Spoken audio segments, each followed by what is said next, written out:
We're happy to have today's guest back. It's David Frum. He's a staff writer at The Atlantic and the author of Trumpocalypse, Restoring American Democracy. David Frum, welcome back to the news. Thank you. This is our first conversation post-Trump, so this is going to be a marker of a day. It is. I haven't thought of that, but it's great. It feels good, doesn't it? It feels good. I mean, yes, the that sinking feeling of dread in the stomach is gone. But it's hard. The human mind is conservative in that sense of not adapting well to change, and maybe because we're in this period where we're all obsessed with COVID and did you get your shots, that the idea that we actually have to turn a political chapter, that's something that I can say I've had difficulty with it. I can see others have had difficulty with it, and I deeply understand why. But we have to overcome that trouble because we're in a new chapter. I'm trying to keep things in perspective and in context. And a lot of my writing still focuses on, I have a column coming out criticizing the Republican Party for sticking with Trump. We see Nikki Haley's comments and Rick Scott giving Donald Trump that ridiculous participation trophy.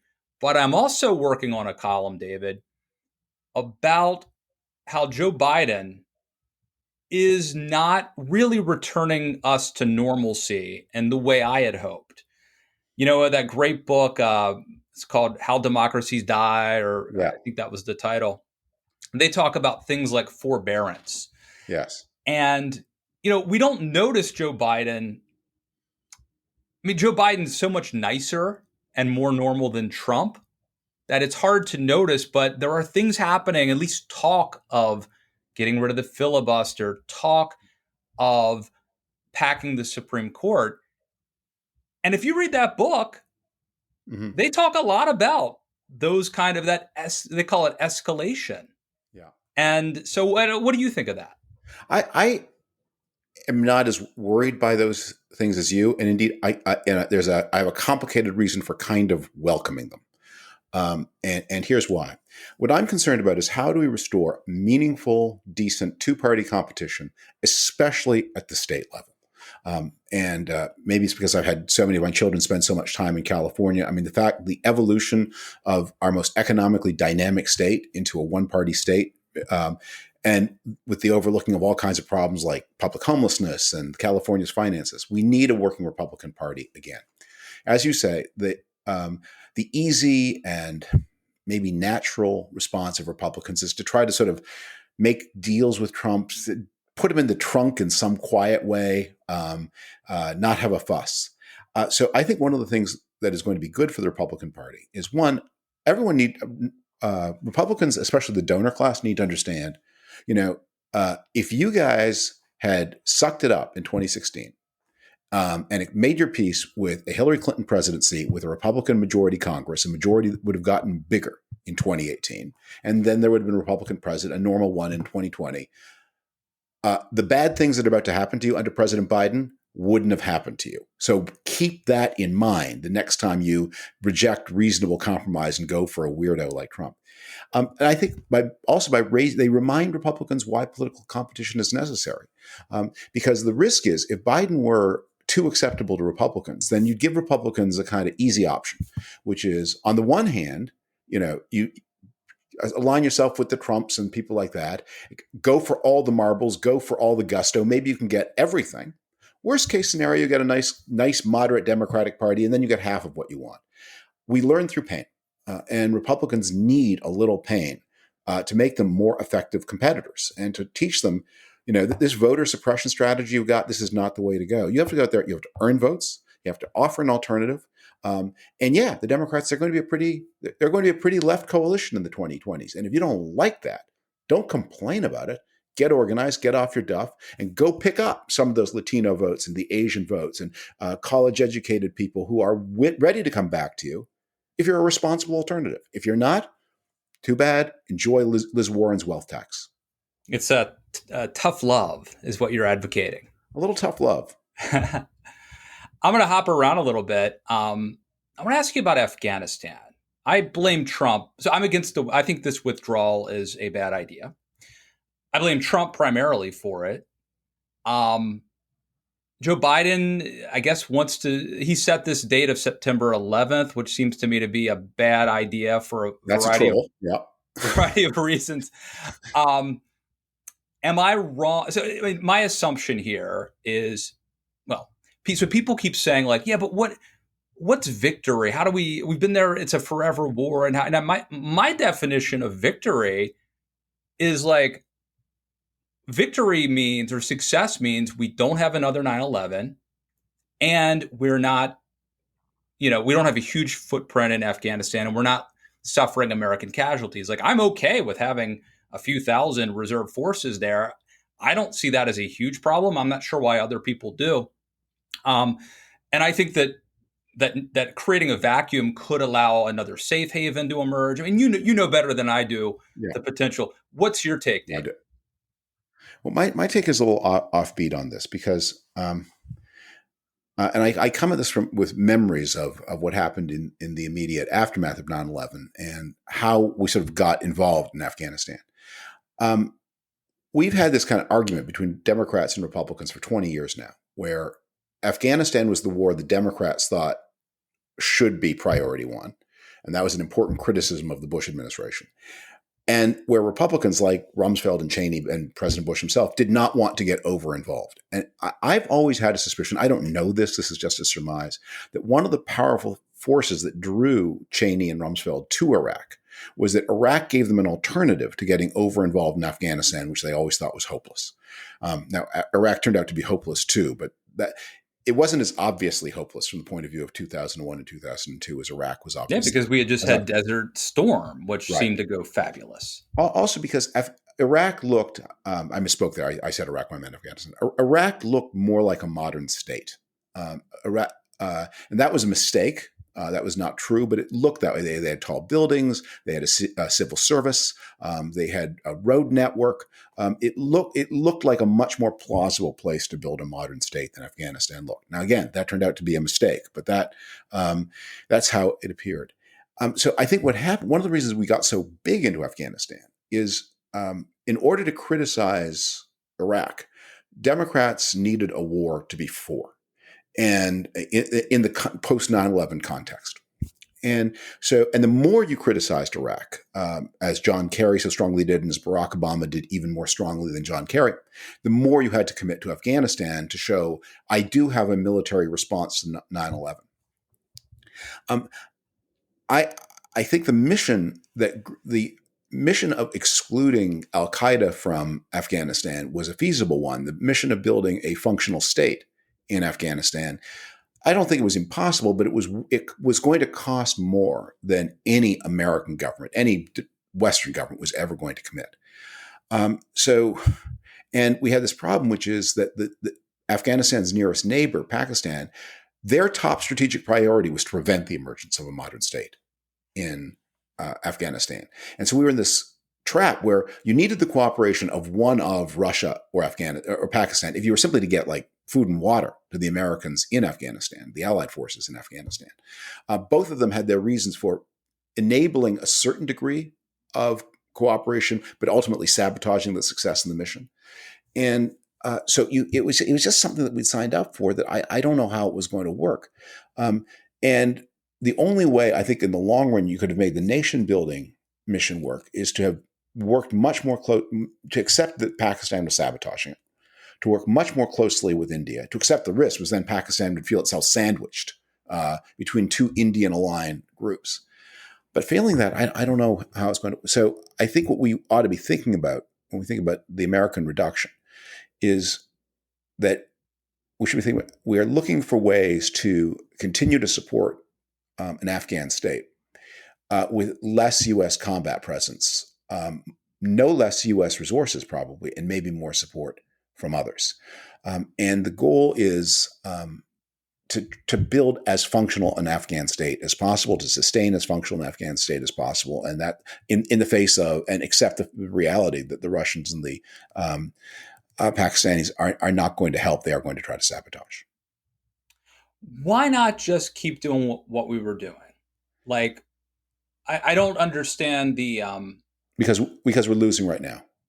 Because what we're doing right now, we're losing pretty slowly. But because right now we're on a treadmill where, in order to keep the Taliban out of all the Afghan cities, we've lost the fight to control the countryside.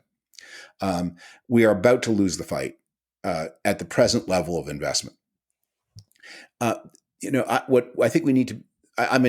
I don't believe in analogies. History doesn't repeat itself. But one of the lessons of Vietnam, there's a famous book written by Leslie Gelb, where he said that it was called "The Irony of Vietnam: The System Worked." And what happened in Vietnam was, at any moment an American president was confronted, here's the price you need to pay not to lose this month. Now, here's the price you'd pay to win. And obviously, that's ridiculous because it's way too expensive for what Vietnam is worth. But the price you pay to lose this month, that always seemed like a reasonable bargain. But the problem is the price you paid not to lose this month kept going up and up and up and up. And pretty soon you were paying as much not to lose this month, that you're paying more not to lose this month than you would ever paid to win at the start.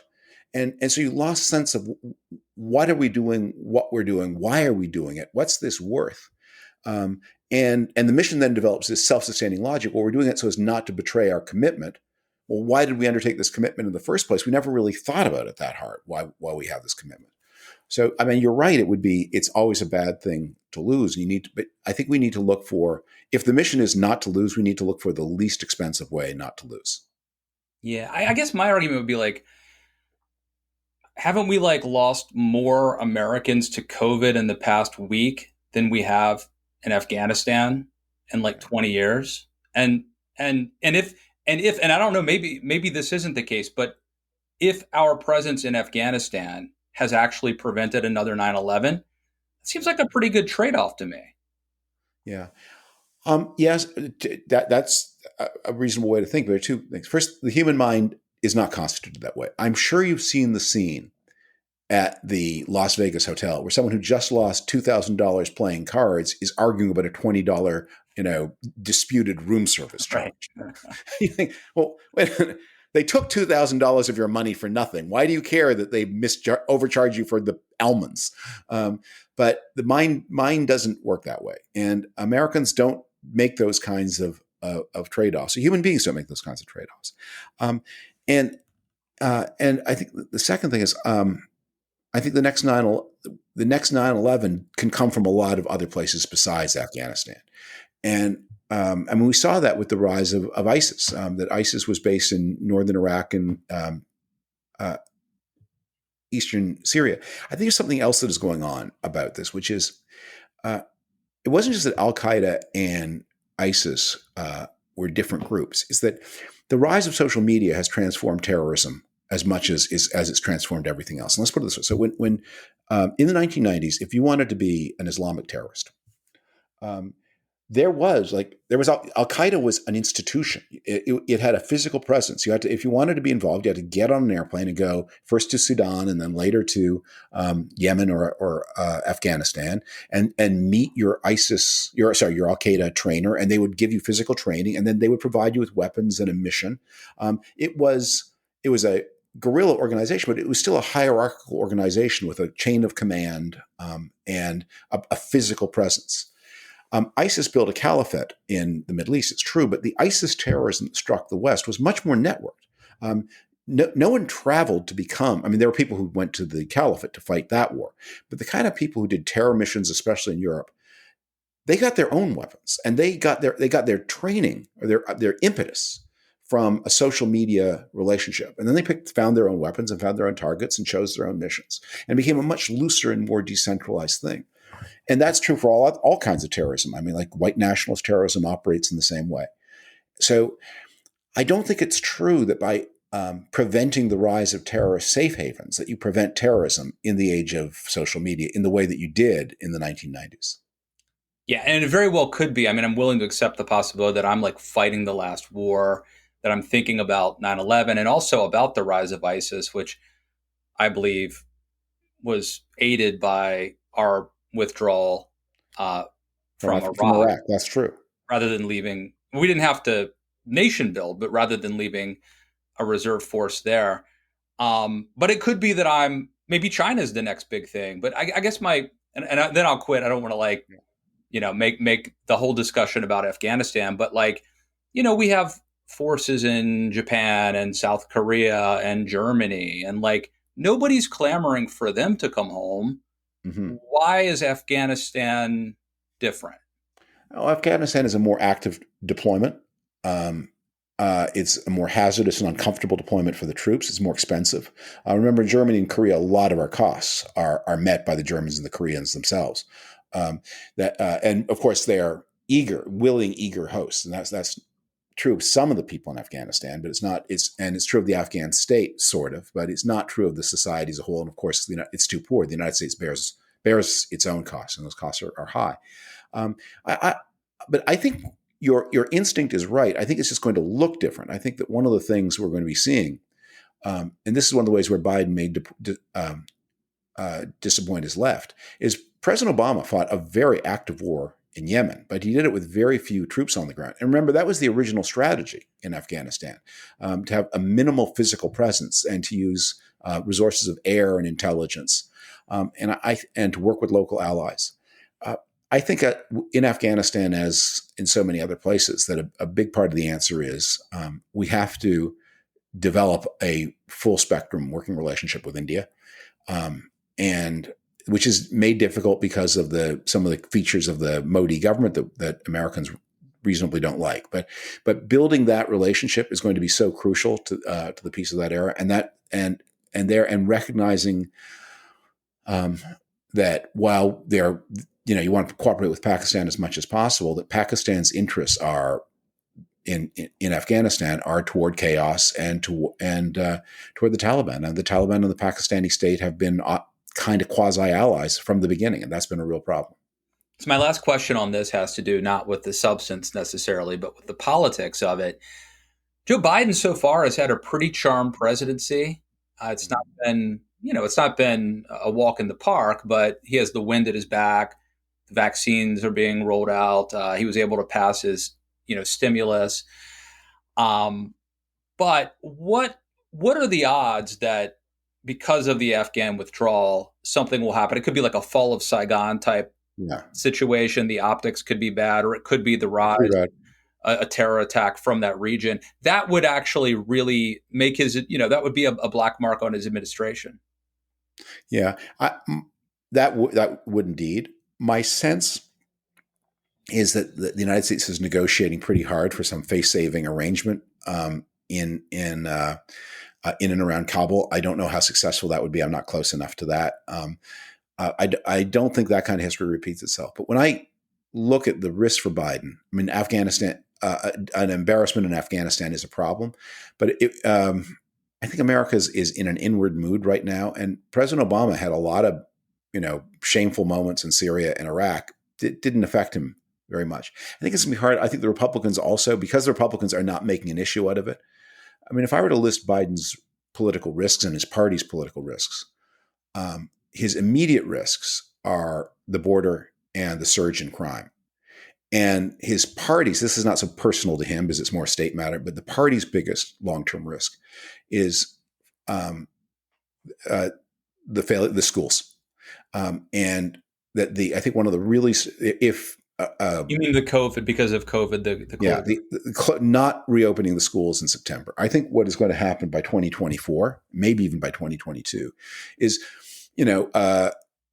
America's going to get vaccinated, by midsummer. The developed world will be vaccinated by Christmas. We're going to have the biggest street party in the history of the world. The economies everywhere are going to roar. And people are going to stop. No one's going to listen to the, wear a face mask against the 0.00 whatever it is risk that the vaccines don't work. Life's going to go more or less back to normal. And maybe you have to have an annual booster shot the way you do with the flu, but that'll be no big deal. We'll be all set up for that. And the Biden people will have a really good story to tell about how they saved America from this pandemic and move the vaccines. But at that point, people are going to do an after action report and say, well, wait a moment. There is a lingering cost here, which is what we did to a generation of American kids. And in retrospect, I think the evidence is going to be strong. We could have opened in some form or another the schools to in-person instruction, K-12 to in-person instruction by September. And certainly the elementary kids. Yeah. And the governors who did that, they're mostly Republican governors, they're going to have a powerful message for 2024. Okay, maybe I was a jerk about spring break, and maybe I was a loudmouth about the cruises, and maybe my anti-vaccine passport performance for the crazy wing of the Republican Party, maybe that's a little embarrassing. But who remembers that now? What you should remember is that in my state, kids went back to school in September of 2021, and in the blue states, they didn't. And that is going to have consequences for the next century. Absolutely. Let's see. A couple other things I wanted to talk to you about while I have you. Let's go to, you had a piece about voting, these voter laws. Now, I have a nuanced take on this, right? I think that the impetus of I'm going to use the Georgia law, which is the one I know the most about. The impetus of it was apparently the big lie, like that, the big lie that Biden stole the election. So it's kind of a bogus motive. But I think if you look at the merits of the bill, and I mean, Gabriel Sterling had a good piece in the Washington Post, and Gabriel Sterling, I think, was quite heroic in standing up to Donald Trump. He's not a MAGA, toady. Really pointing out that most the rhetoric about Jim Crow is certainly like overwrought. Having said that, you make another point, which I think is true, which is Republicans think that this is going to help them, and they're probably wrong about that. Yeah, no, I think the Republic. We started by talking about the conservatism of the way our minds are constituted. So there's certain people who are more attached to the political process than other people. Homeowners are more attached than renters. And our system favors homeowners. Every time you change an address, there's an opportunity to be purged from the voter rolls. And in many states, it's quite aggressive. If you own your home and are at the same address for 20 years, it's harder to purge it. Women are more likely to vote than men. Voting, it follows a life curve. As you get older, you get more and more likely to vote, and until you peak in your 50s and 60s. But after that, you sort of drop away again. You've got physical ailments. It's difficult.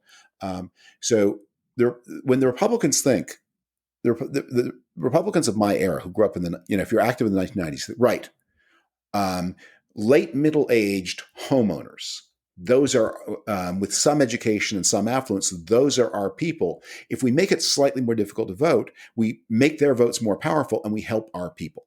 And we keep away the people who aren't our people. Only what they're forgetting is those people aren't their people so much. Not anymore, right? Not anymore. That in fact, I did this study in the article about the state of Kentucky, the most Trumpy county in Republican, one of the most Trumpy area, had the lowest turnout in the 40s.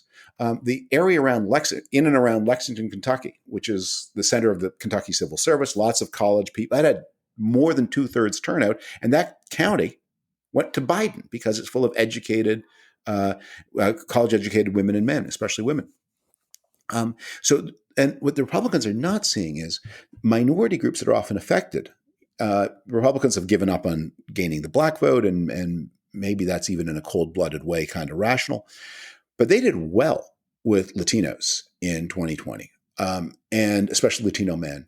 And they showed in the California ballot proposition about racial preferences real inroads into, I don't like the term Asian American because it's so many different communities, each with their own particularities, but that's how we gather the data, so we have to use it. They made some inroads there.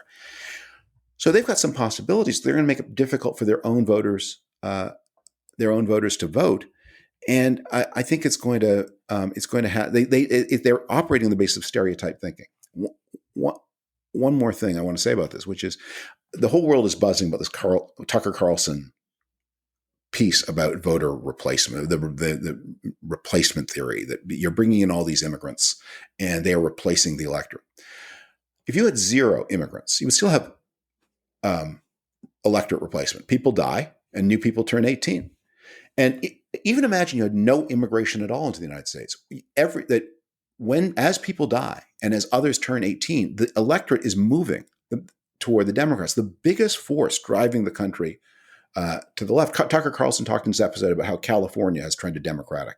I've done a lot of work on this. That is much less about the rise of the Latino vote and much more about secularization, spread of college education, and how repulsive college-educated people, and especially college-educated women, find the post-Bush Republican Party. That's the problem. And these never mind the never mind the ethics. I'm not going to reason with you about that. But just on the arithmetic, if you don't understand your problem, you can't fix it. And the problem is you can't alienate all of college-educated Americans, new immigrant groups, and African Americans and say, we're just going to try to make sure that we get every non-college white person to the polls.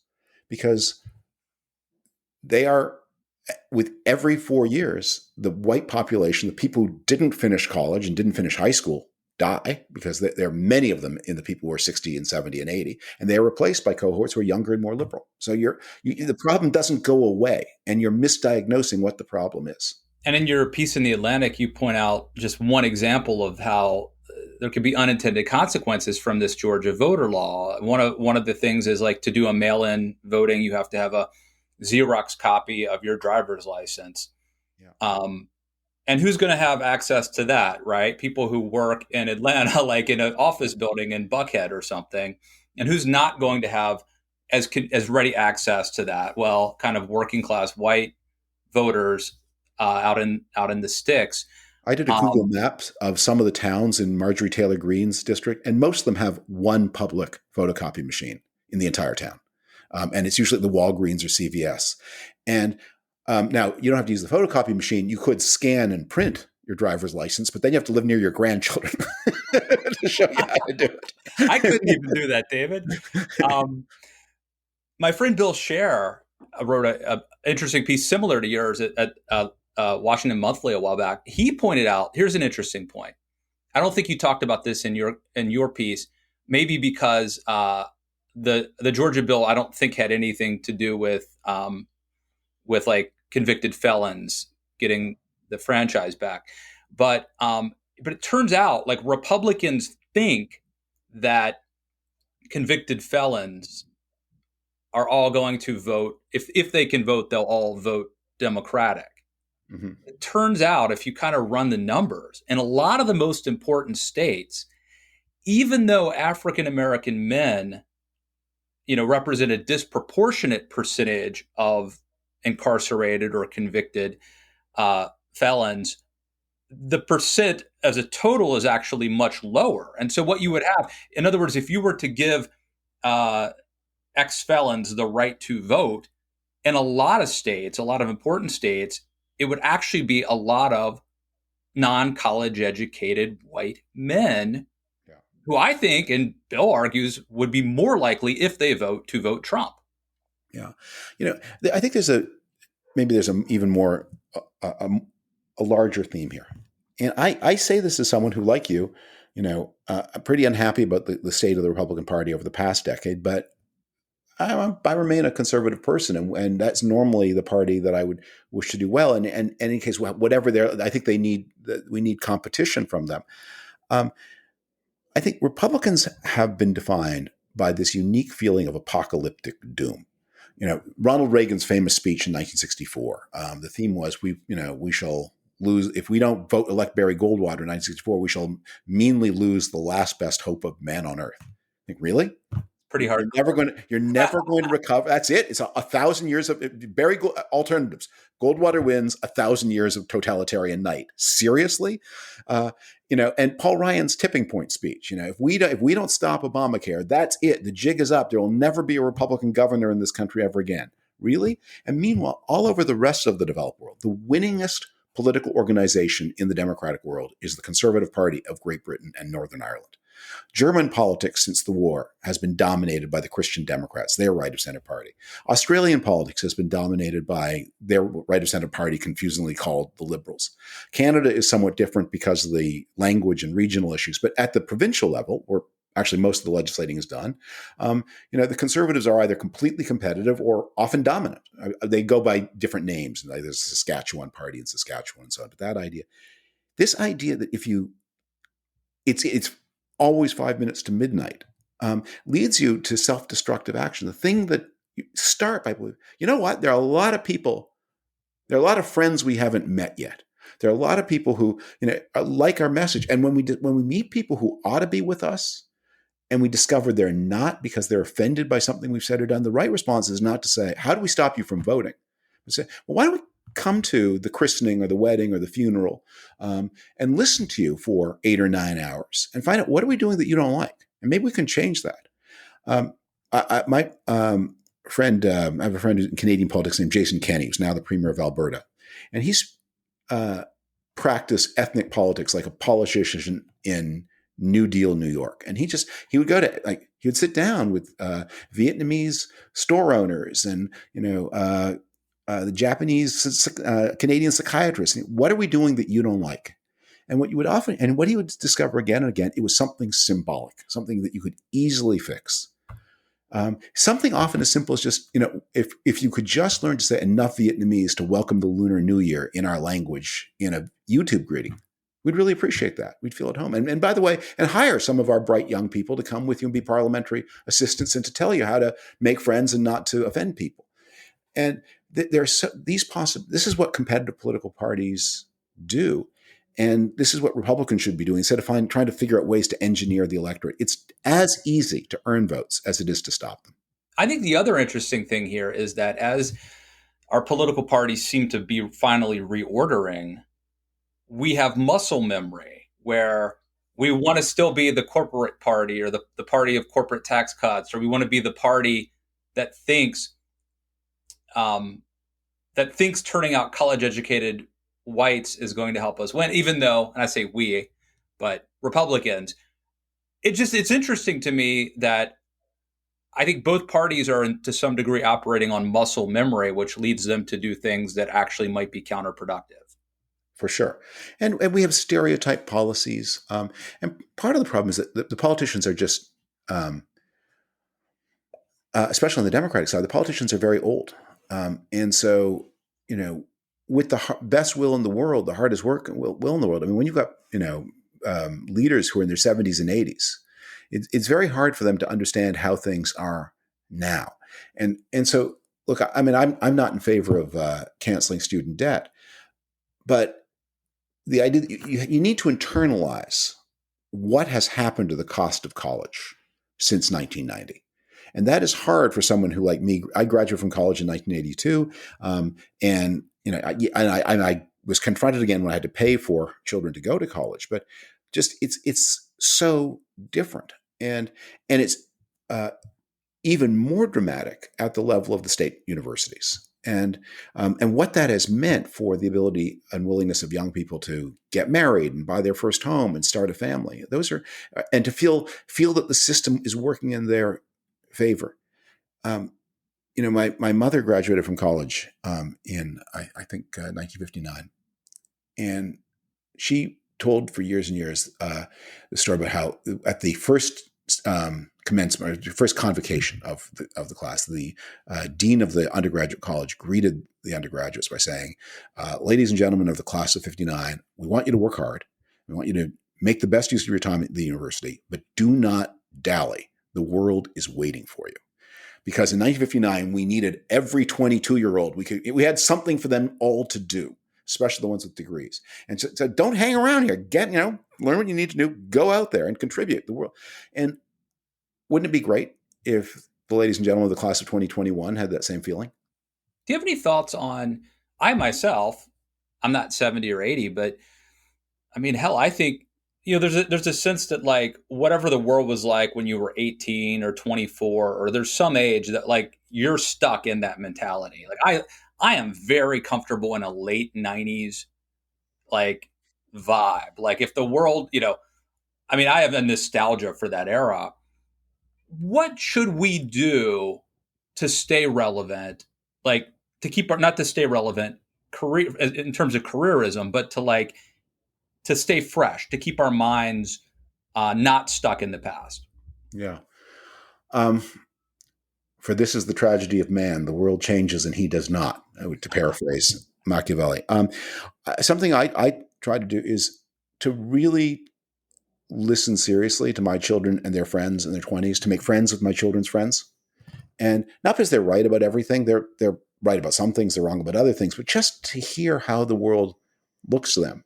I mean, to hear how daunting it is to them to have a child, just how impossible that looks. And and sometimes I think, look, you just go ahead. I mean, it'll be fine. You guys maybe are being a little in that. You're being a little too cautious, a little too prudent. Make some impulsive choices and be happier. But you need to listen to it. And I just find I think one of the perceptions I have on when I watch Fox is how this is TV for people who do not get along with their children and grandchildren. Hmm. And it's just I wish I could give you a more quantified, but it's just on the dismay and the disdain for anything that is young. There's a dislike of young people that is such a wired in part of the attitude of that. Now, the only people you can trust are the old people. And when you do have a young person, you want them to be some kind of robotized, person who mirrors back to you your own habits of mind and assumptions and prejudices. So listen to them. And I think, in the political world, I mean, parties ought to be really focused on getting people in their late 20s into state legislatures. It's a little young to be a member of Congress, maybe, and except in rare cases. But, you should always be thinking, what is the median age of our state delegation? And if the median age is getting, much above 40 at your state delegation, you've got kind of a problem. Seems like having kids helps, right? Because if the goal is, and years ago I read a book by Harvey Mackay called Dig Your Well Before You're Thirsty, the only networking book you'll ever need. But it's not a skeevy networking book. And one of the things he advises, if you're old, have a network of young people. If you're young, find older people that can mentor you. I think it's a little creepy or difficult if you're, a 50-year-old dude to like start hanging out with 20-year-olds, like unless you have kids, unless and your it kids organically. The way we find If you're Matt Gaetz, maybe it's a little the different. The way I know them is because my kids' friends know that if they come over to our house with my kids, that my kids will pour drinks from my wine cellar.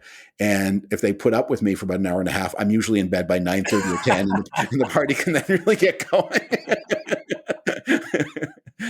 But I listen to them for an hour and a half and 2 hours and I learn things from that. And they're not obviously a focus group. They're not a sample of American society, but they're from, my similar kind of background, but from my similar background minus 30, 40 years. And that's helpful.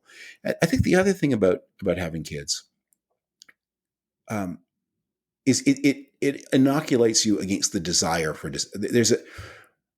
look, you get to a certain point in your life and what the future holds for you is decay leading to extinction. And so naturally you want to believe that's the future for all of mankind. And everything is going to get worse and worse. So being around your children and grandchildren means first, I don't want to believe that in a way that if I'm dying alone, maybe I do. And second, even to the extent that I do believe it, I get really upset about it. And so I found that as, when you read, so if you have children and grandchildren and you read something about how the effects of climate change are really going to show up in the 2080s, I'm not going to be here. But my kids could well be, and my grandchildren certainly will be. And so that's really, that's really important. It's really important to me. I don't know if Tucker Carlson cares that much about climate change, but I know he feels this way about having kids. In fact, one time he told me on this podcast that he would never ask advice about anything important from someone who doesn't have kids. Which could be an insulting thing to say if someone doesn't have kids, but that's what he said. But that's kind of I wanted to ask you because the thing is, he should ask advice. Exactly the same. He should ask advice not from someone else who has kids. Now, that's a way of making it invidious, making it a barrier. You should ask the kids. Yeah. Well, I wanted to ask you, since you mentioned Tucker, and I worked for Tucker for 6 years. You and I probably have more in common in terms of our politics. But I probably know Tucker a little better. In fact, I think I hung out with you at the Daily Caller launch party in like 2010. At least we talked a little bit. I think you worked with Tucker at the Weekly Standard, maybe. Yeah. We used to have lunch together fairly often, and Yeah. And it seems like you guys do not have lunch together anymore. No. What happened? Look, that a lot of that is a biographical question to which I don't know the answer.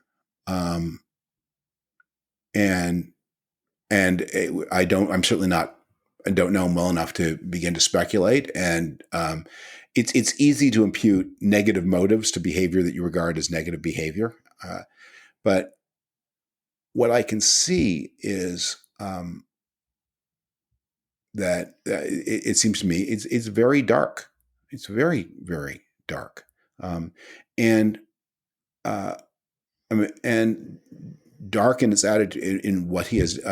That I think there are few people who have done more harm to American public health over the past year, put more people at risk, and unlike some of the Fox hosts, some of the some of them you have to almost semi-acquit on the grounds of mental disability, like really, they're just saying what somebody told them to say. And if somebody else told them to say something else, like they could never figure it out on their own.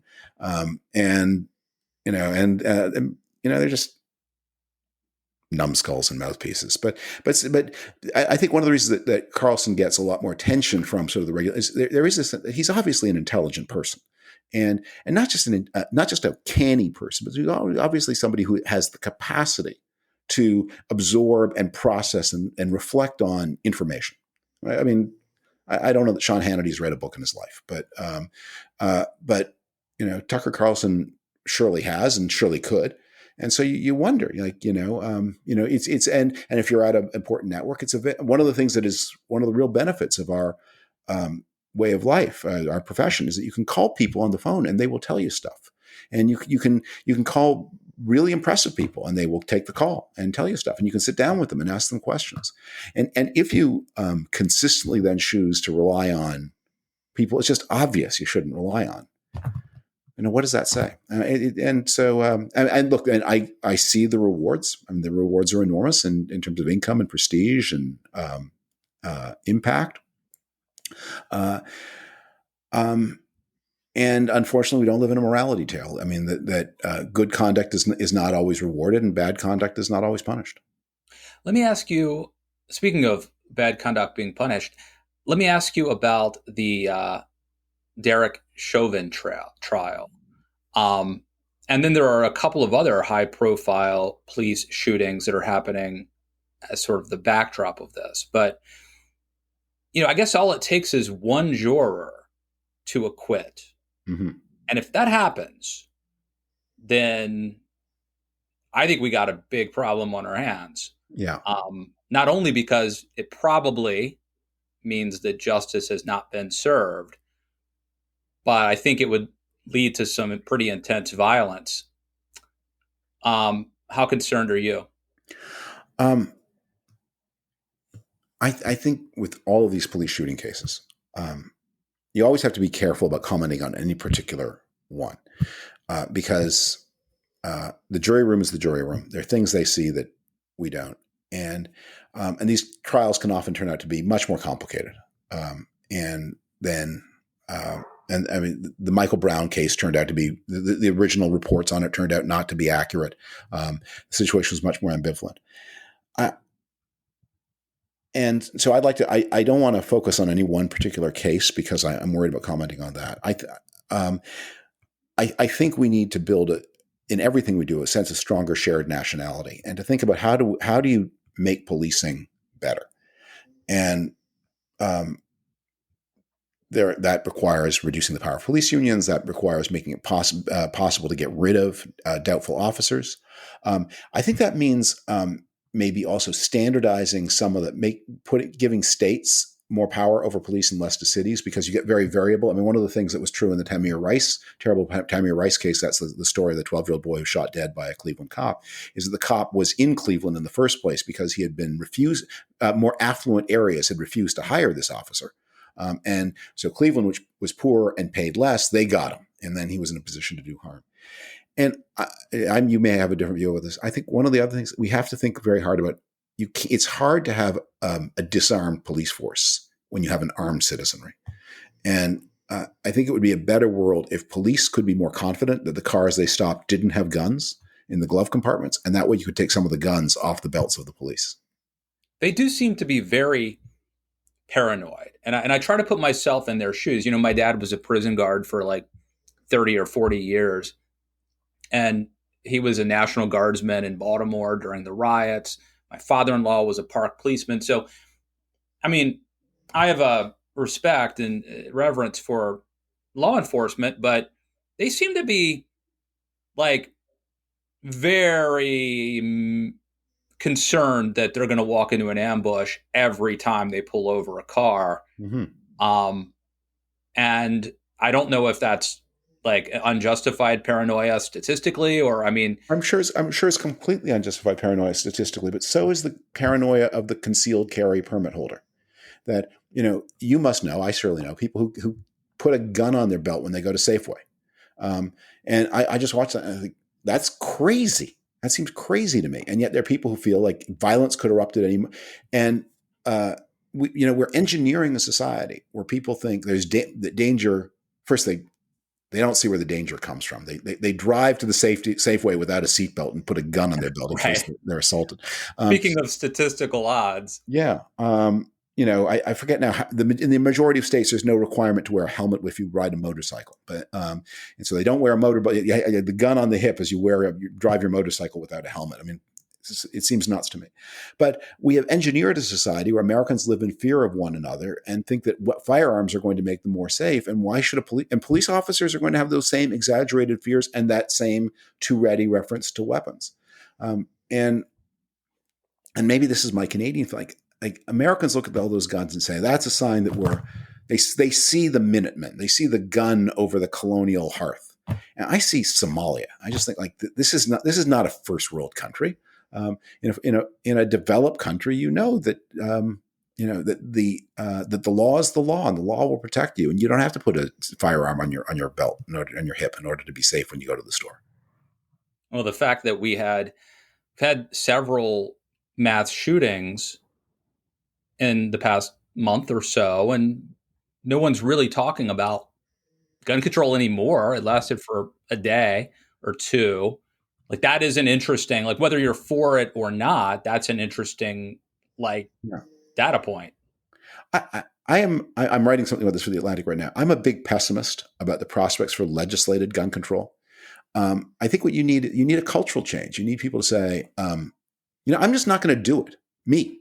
I am capable of learning that if I have a gun in my house, it's much more likely that gun is going to be used by one of my kids' friends to do harm to somebody in my family than it is that I'm ever, ever, ever going to stop a prowler.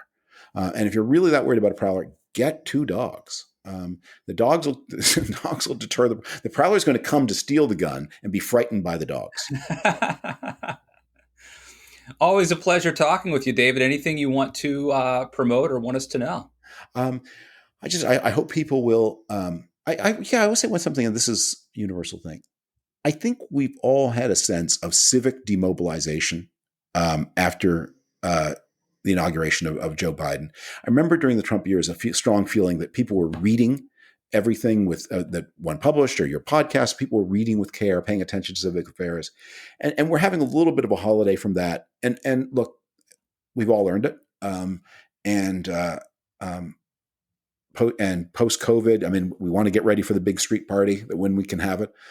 But Trump came about in part because Americans were not conscious enough of their civic responsibilities. And so I think the main thing I promote is to everyone who listens to this, please, yes, you're going to adjust your news intake a little bit this spring. I get it.